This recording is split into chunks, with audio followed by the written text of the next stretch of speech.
Анвар Сайфутдиновның бик матур китабы Анварның әлифбәсе дип атала.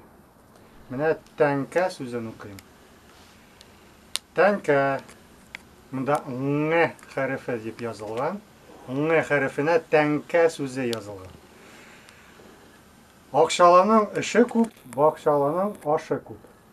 Урыс сүзе деньга, төрки телдәге тамга тәңкә сүзеннән килеп чыккан дип санала. Бер сумның 200-дән бер өлеше, тиеннең 2-дән бер өлеше деньга дип аталган.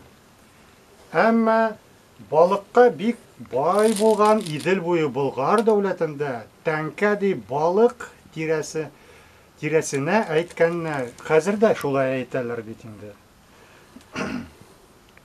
Зур балыкларның тәңкәләренә ошаган металдан ясалган, ялтырап тора торган түгәрәк акчалар чыга башлагач, аларны тәңкә дип атый башлаганнар.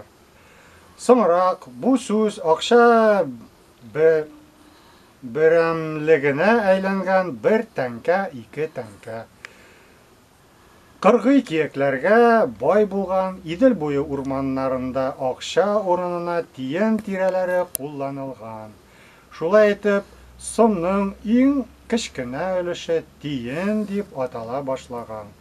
Урыс телендә кулланыла торган алтын сүзе 6 тиен дигән сүздән килеп чыккандыр дигән фикер дә бар.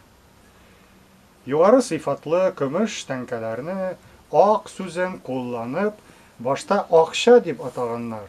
Бүген бу сүз байлык, мал, хазина һәм төрле дәрәҗәдәге акча берәмлеген аңлата. Менә шундый хәлләр.